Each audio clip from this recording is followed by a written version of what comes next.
Hey everyone, this is FIDE Master Kostya Kavutskiy here for Chess.com, and today I'm going to be talking about how to win a king and pawn endgame when you have an extra pawn.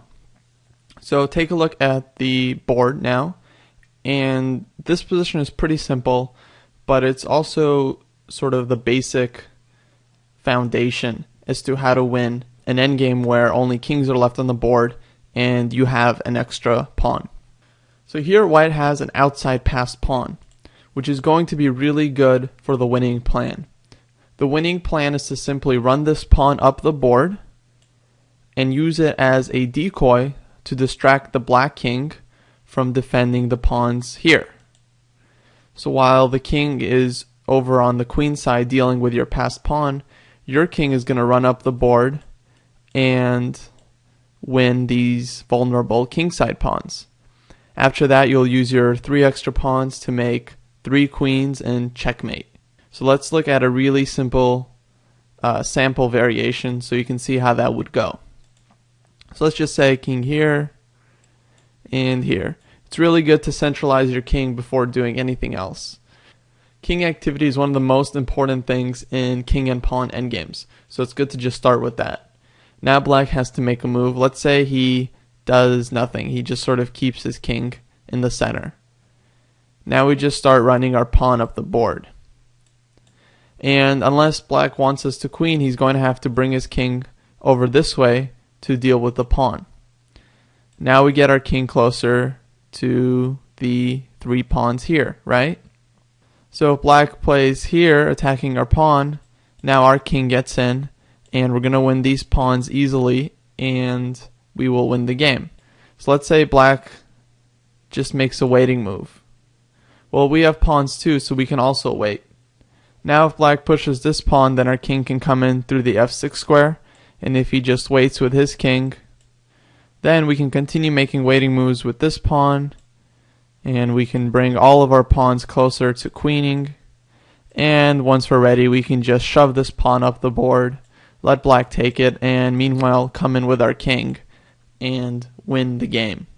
Now take a look at this example. This one is slightly more complicated because white doesn't have a passed pawn yet. Right? He has an extra pawn, but he has to figure out how to best use it.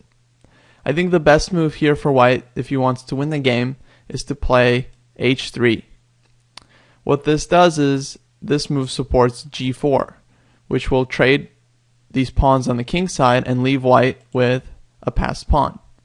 After that, white can do that plan we talked about where he just uses that passed pawn as a decoy while his king runs to the other side of the board and wins these 2 pawns and then queens these pawns. Black does not have nearly enough time to go after your pawns here on the queen side. Okay, this will take way too much time, and by the time he's ready to start pushing his pawns here, you're just going to play g4 and create a passed pawn and queen it. So pretty much all black can do here is just wait.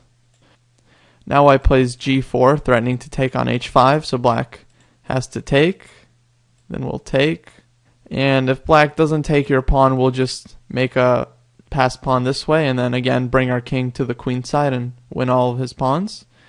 And then after black takes, we'll take, and slowly get our king closer, and once it's close enough, we don't have to worry about pushing this pawn anymore. We can just bring our king over and win the game this way.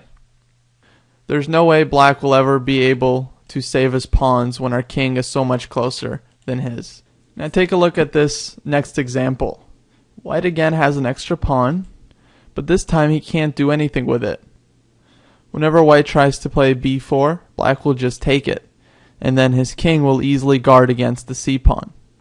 So because this extra pawn can never become a passed pawn, it's sort of useless, and this endgame is completely drawn.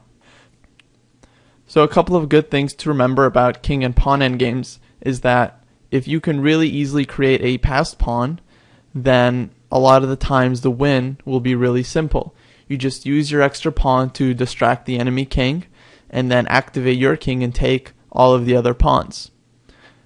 This information is also really useful when you have other pieces on the board. So take a look at this position here. Right? We see that white here has an extra pawn, and you can easily create a passed pawn. What a lot of strong players do here is they sort of think to themselves, okay, I know there are rooks on the board, but if the rooks were traded, could I win that endgame?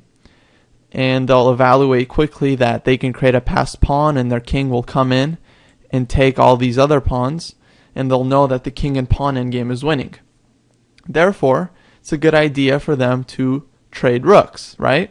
So a lot of strong players will play this move after considering all of that, giving check and forcing a trade of rooks. The less pieces there are on the board, the simpler it is to win an endgame when you have a passed pawn. And this is especially true when there are only kings left on the board.